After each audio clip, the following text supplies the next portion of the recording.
जयंती झा और आप देख रहे हैं राष्ट्रीय समाचार। पहले बिना देर के एक नजर डालते हैं हेडलाइंस पर।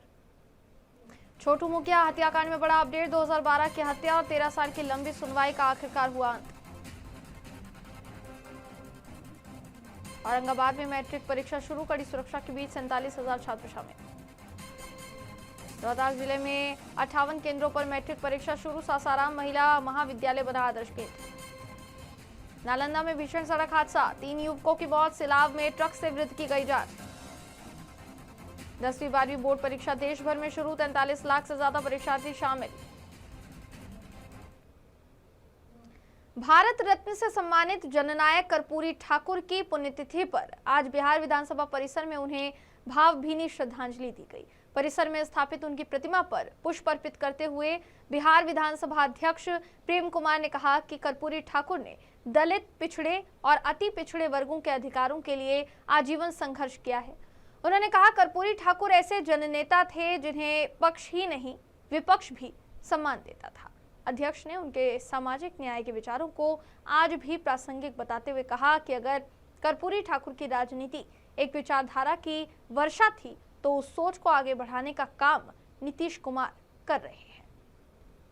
जननायक कर्पूरी ठाकुर की पुण्यतिथि को लेकर राष्ट्रीय जनता दल के विधायक ने कहा कि असली बारिश राष्ट्रीय जनता दल है। हम लोगों ने शुरू से कर्पूरी ठाकुर को भारत रत्न देने की मांग की है, मगर हैरानी की बात है कि जो कल गाली देते थे आज वो भी उनकी पुण्यतिथि मना रहे हैं। कर्पूरी ठाकुर की अंतिम सांस राष्ट्रीय जनता दल की गोद में रहकर ही हुई है और 85% आरक्षण को लेकर उन्होंने ये भी कहा कि हम लोगों की मांग निरंतर जारी रहेगी और हम लोग जो अधिकार है वो लेकर रहेंगे। कैसे मना रहे हैं? आज तो मना रहे हैं हम लोग कर्पूरी जी की जयंती और हमेशा हम ही मनाते हैं। जो कर्पूरी जी को गाली देता था वो भी आज मनाने का लिए तैयार है। दिवस हम लोगों ने कर दिया है और भारत रत्न हम ही लोग ने मांग किया था, भारत रत्न भी उनको मिलो। जेडीयू को लेकर कह रहे हैं कि हम लोग असली बारिश हैं। असली बारिश वही होता है जिसके गोद में अंतिम सांस ली जाती है। आदरणीय लालू प्रसाद यादव के गोद में जननायक कर्पूरी ठाकुर अंतिम सांस लेने का काम। बिहार के औरंगाबाद से एक बड़ी खबर सामने आई है। साल 2012 के बहुचर्चित देवेंद्र कुमार उर्फ छोटू मुखिया हत्याकांड में सिविल कोर्ट ने अहम फैसला सुनाया है। अदालत ने काराकाट के सांसद राजा राम समेत सभी आरोपियों को साक्ष्य के अभाव में बरी कर दिया है। करीब 13 सालों तक चले इस चर्चित मुकदमे पर आए फैसले के बाद इलाके में राजनीतिक और सामाजिक हलचल तेज हो गई है। पूरा मामला औरंगाबाद जिले का बताया जा रहा है, जहां 2 मई 2012 को देवेंद्र कुमार उर्फ छोटू मुखिया की गोली मारकर हत्या कर दी गई थी। इस वारदात से पूरे क्षेत्र में सनसनी फैल गई थी और हत्या के पीछे राजनीतिक रंजिश की आशंका जताई गई थी। पुलिस ने जांच के दौरान कई लोगों को आरोपी बनाया, जिनमें बाद में काराकाट क्षेत्र से जुड़े प्रभावशाली नेता और वर्तमान सांसद राजा राम सिंह का नाम भी शामिल हुआ था। मामले की सुनवाई लंबे समय तक चलती रही। अभियोजन पक्ष ने आरोपियों पर हत्या की साजिश और प्रत्यक्ष संलिप्तता का आरोप लगाया, जबकि बचाव पक्ष ने इसे राजनीतिक द्वेष से प्रेरित बताते हुए सभी आरोपों को निराधार करार दिया। जीत हुई है। उस समय भी मांग न्याय की ही थी। एक मुखिया की हत्या हुई थी, पुलिस निष्क्रिय थी। उसके खिलाफ कलेक्ट्रेट के सामने एक शांतिपूर्ण प्रदर्शन करने के लिए लोग आए थे। निषेधाज्ञा उस समय चूंकि चुनाव आचार संहिता थी, परमिशन लेके वो प्रदर्शन हो रहा था। हम लोग तो खैर प्रदर्शन स्थल तक पहुंच ही नहीं पाए, कलेक्ट्रेट गेट तक।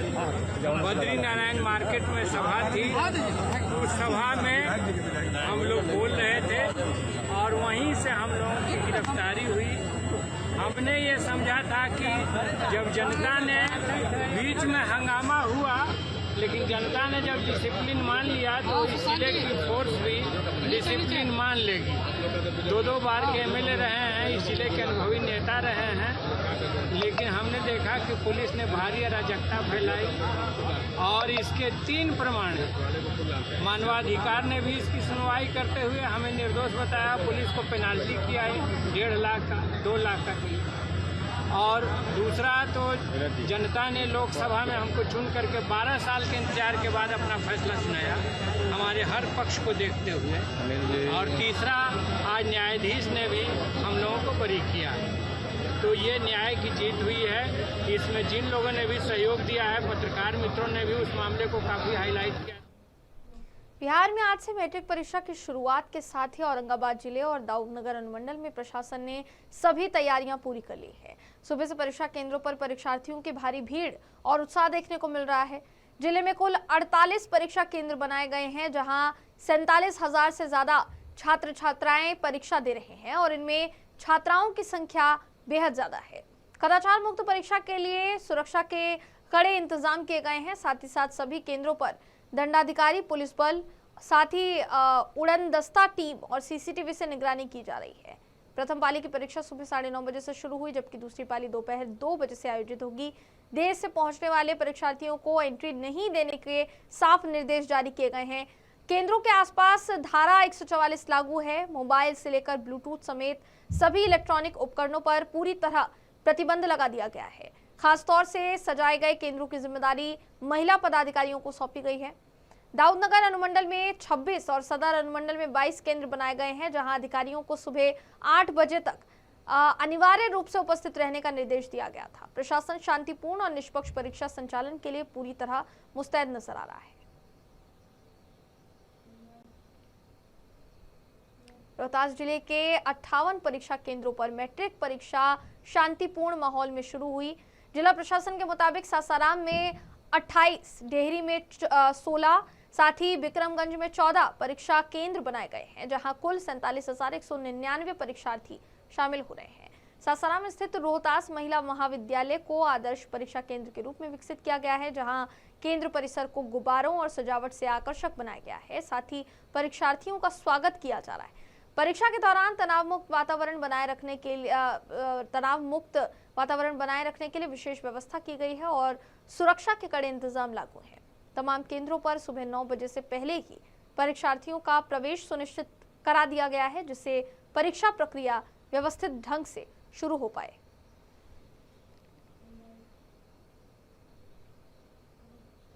नालंदा से दिल दहला देने वाली खबर सामने आई है, जहां तेज रफ्तार ने शादी की खुशियों को पल भर में मातम में तब्दील कर दिया।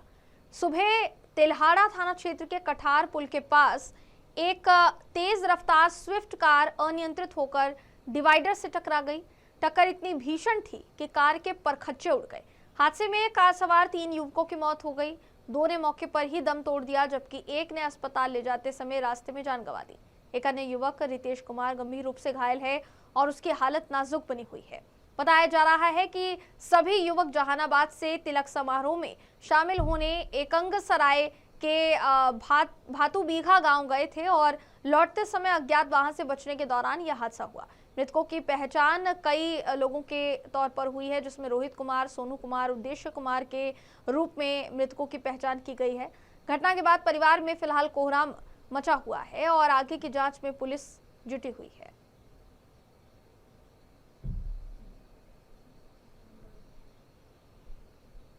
बिहार विधानसभा में बजट सत्र शुरू है। अभी तक सदन में राजद बनाम बीजेपी की तस्वीर देखने को मिल रही थी, मगर अब ये तस्वीर बदलकर आरजेडी बनाम लोजपा हो गई है। चिराग पासवान की पार्टी लोक जनशक्ति पार्टी के संस्थापक दिवंगत रामविलास पासवान को आरजेडी के विधायक द्वारा बेचारा कहे जाने पर हंगामा तेज हो गया है। आज भी सदन में इसको लेकर हंगामा देखने को मिला। वहीं राजद ने इसे रामविलास पासवान को भारत रत्न दिए जाने की मांग से जोड़ दिया है। मगर किस कदर हंगामा हुआ है और किस तरह से तमाम लोजपा के विधायक हाथ में तख्तियां लेकर विधानसभा के बाहर नजर आए, इसका जायजा लिया हमारे संवाददाता विवेक रंजन ने। सुनिए। जनशक्ति पार्टी रामविलास के तमाम विधायकों के द्वारा जो बिहार विधानसभा की कार्रवाई शुरू होने से पहले नजर आ रहे हैं, जो राष्ट्रीय जनता दल की ओर से जिस तरीके से जो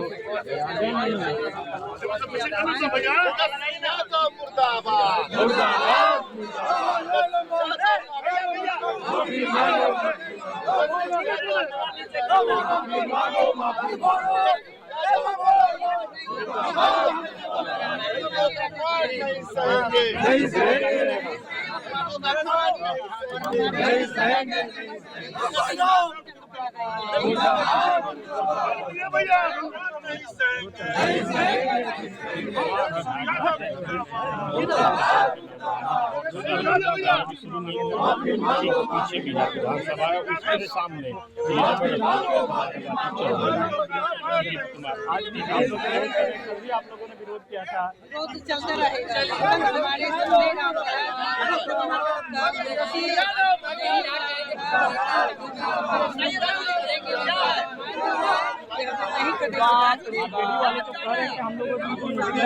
बेचैनी रहता है, लगता है बाइक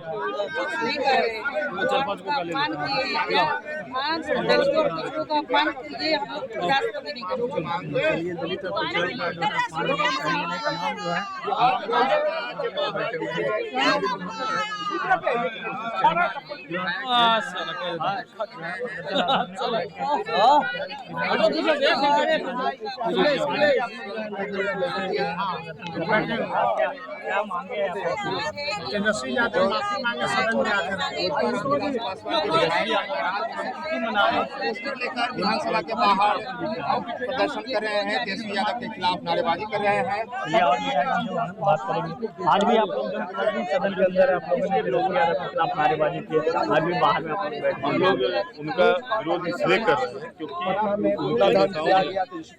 पार्टी के सदन में 2 दिनों से जो है ये विरोध है, हाथों में पोस्टर लेकर जो है तमाम लोजपा के विधायक बैठे हुए रखने वाले इस सवाल में जिसके लिए बेचारा सभ्य का आप हमारे नेता को बेचारा करते हैं, या आपकी सोच को दर्शाता है कि आप दलितों महादलितों को पिछड़ों को कमजोर समझते हैं। करें तो हमने अच्छे बेचारा शब्द का इस्तेमाल किया है, सम्मान करते हैं बेचारा कमजोर लोगों को बुलाया जाता है हमारे विरोध के कारण। और दलितों में जिस प्रकार आक्रोश है, महादलितों में बिहार के लोगों में जिस प्रकार से आक्रोश है, उससे डर करके वो इस तरह की मांग कर रहे हैं। यह सिर्फ आईओएस वो दलितों का सम्मान नहीं करते। आप लोगों ने सदन में आज भी सदन में हम लोग इसका विरोध करेंगे, तब तक करेंगे जब तक वो माफी नहीं मांगेंगे। चलिए, जब तक करते रहेंगे तब तक माफी नहीं मांगे। तमाम जो है लोक जनशक्ति पार्टी रामविलास के विधायक है वो जो है धरने पर बैठ के आंदोलन कर रहे हैं कि जब तक राष्ट्रीय जो है माफी नहीं मांगेगा तब तक हम लोग जो है प्रदर्शन करते रहेंगे। कैमरा पर्सन विकास के साथ विवेक अपने राष्ट्रीय समाचार। बलिया में पुलिस और बदमाशों के बीच मुठभेड़ का मामला सामने आया है। चोरी की घटना में शामिल एक फरार बदमाश से चेकिंग के दौरान पुलिस की भिड़ंत हो गई।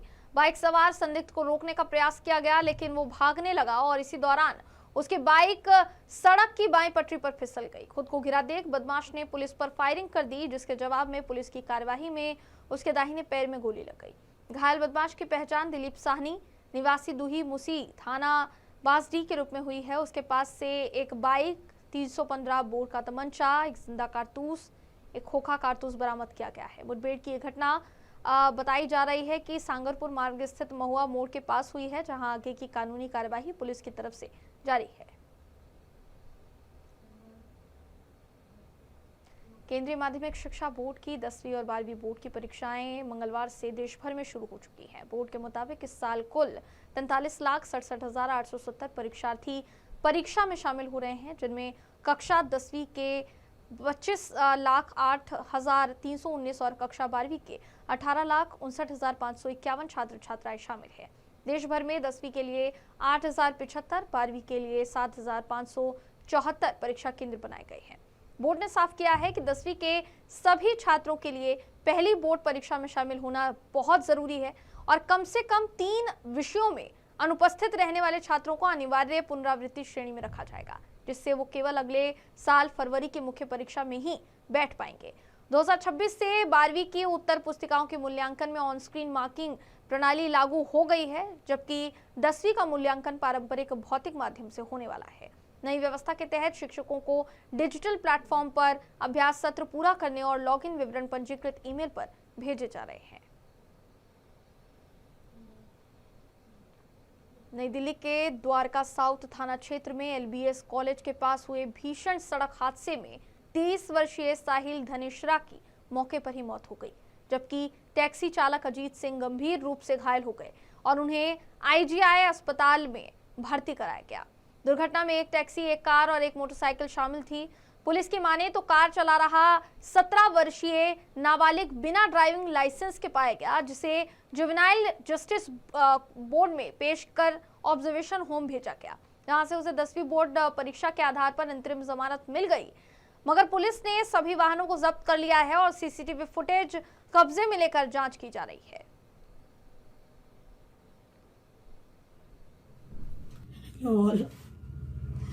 मैं इना साहिल दनेशरा की मदर, सिंगल पेरेंट। मैंने अपने बच्चे को 23 साल से एज ए सिंगल मदर पाला है और एक रईसजादे की स्कॉर्पियो जो कि स्पीड की रील और स्टंट मारने के लिए अपने घर से गाड़ी लेके निकले थे अनलाइसेंस्ड। उस लड़के को गाड़ी चलानी भी नहीं आती। He was unlicensed driver. उसने 3 फरवरी को मेरे मासूम बच्चे को अपनी गाड़ी से ऑन द स्पॉट उड़ा दिया। मेरे बच्चे को उड़ा दिया उसने। I am a helpless mother alone. I request all media and people of Dwarka to come forward to help me, please. I request, I beg as a mother, please save your children. Please save your children and help me also. Please come forward.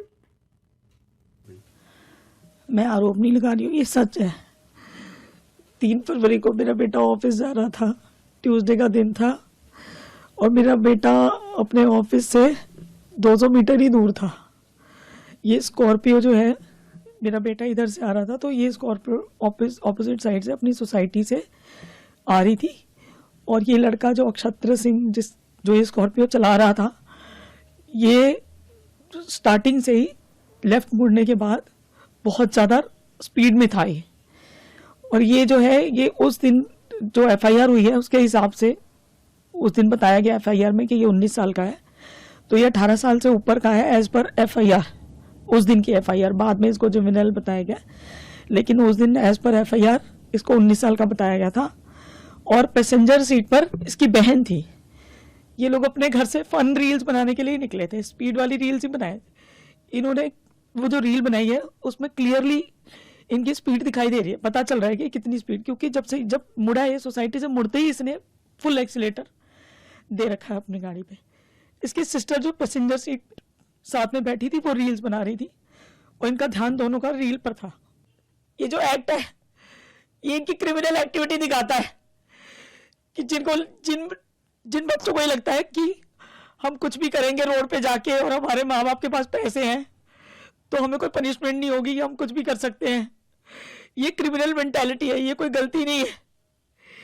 ये इसको सिर्फ एक accident नहीं बोल सकते, क्योंकि ये घर से फन वीडियो बना रहे थे, स्टंट, और इनकी रील के चक्कर में मेरे बच्चे की जिंदगी चली गई। वहां पे और भी स्टूडेंट पढ़ते हैं, उनकी भी जिंदगी जा सकती थी। अगर और बच्चे उस रोड पे खड़े होते उनकी भी जिंदगी जा सकती थी। ये क्रिमिनल मेंटालिटी शो करता है। और जिन बच्चों के पास, जिनको ये लगता है कि हमारे पैसे के दम पे हम कुछ भी कर सकते हैं, हमारे को कोई पनिशमेंट नहीं होगी और वो पैसे के दम पे सिस्टम को अपने हिसाब से मोड़ सकते हैं, ये ऐसे लोगों की मेंटालिटी दिखाता है। क्योंकि इस लड़के के पहले भी बहुत सारे ओवर स्पीडिंग के चालान है, उसके बाद भी इसके बाप ने इसको रोका नहीं है, उसके बाद भी इसके पास कंटिन्यू गाड़ी है। ये बार बार गाड़ी लेके रोड पे निकल रहा है, इतने सारे इसके ओवर स्पीडिंग के दिल्ली के चालान है, उसके बाद भी इसके बाप के ऊपर भी अभी तक कोई एक्शन नहीं हुआ, हमारे पास कोई रिपोर्ट नहीं आई है उसकी। और इन लोगों को लगता है कि हम पैसे के दम पे कुछ भी मनमानी कर सकते हैं, रोड पे जाके कुछ भी फन एक्ट कर सकते हैं। तो इस तरह से तो जो रोड पे चलने वाले बच्चे हैं वो सेफ नहीं है। तो ये सिस्टम, जो पैसे वालों को जो लगता है कि हमें कभी पनिशमेंट नहीं होगी, हमारा कोई कुछ नहीं बिगाड़ सकता, ये स्टॉप होना चाहिए। मेरा बच्चा तो चला गया, लेकिन ये एक्टिविटीज रुकनी चाहिए।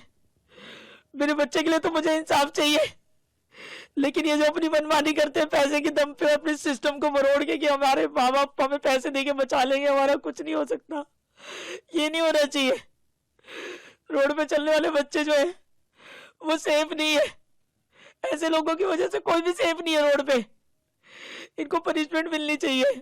ये क्रिमिनल एक्ट है, ये कोई नॉर्मल एक्सीडेंट नहीं है। They are not supposed to. उसके पास लाइसेंस नहीं है, उसके बाप को नहीं पता क्या? अगर उसके बाप को नहीं पता कि मेरे बच्चे के पास लाइसेंस है कि नहीं है, ये जो एक्ट हुआ है, ये जो इंसिडेंट्स हुआ है, मेरे बच्चे की जान गई है भैया, ये एक मिसाल बनना चाहिए। इसको पनिशमेंट मिलनी चाहिए और इस पनिशमेंट से एक मिसाल बननी चाहिए कि किसी पेरेंट का बच्चा इस तरह से दोबारा नहीं जाए, किसी की दुनिया नहीं उजड़े। जिनके पास पैसे, बच्चों को गाड़ी देने से पहले माँ बाप को भी 10 बार ख्याल आए कि हम क्या कर रहे हैं।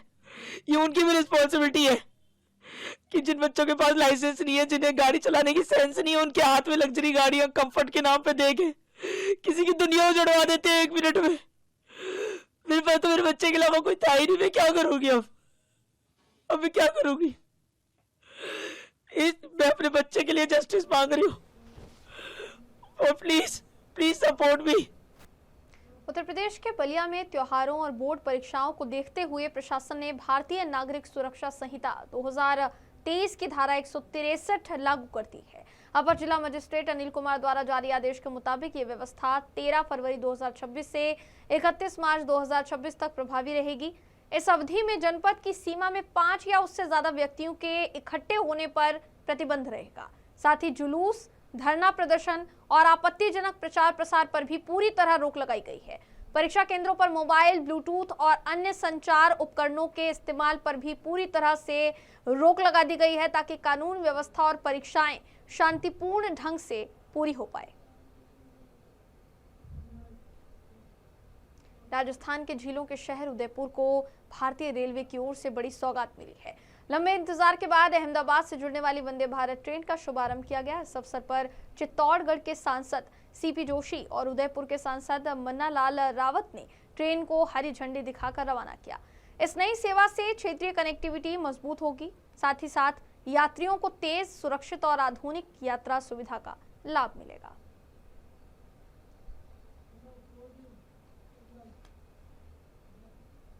फिलहाल खबरों में बस इतना ही। खबरों का सिलसिला यूं ही जारी रहेगा। देश और दुनिया की तमाम खबरों के लिए देखते रहिए राष्ट्रीय समाचार।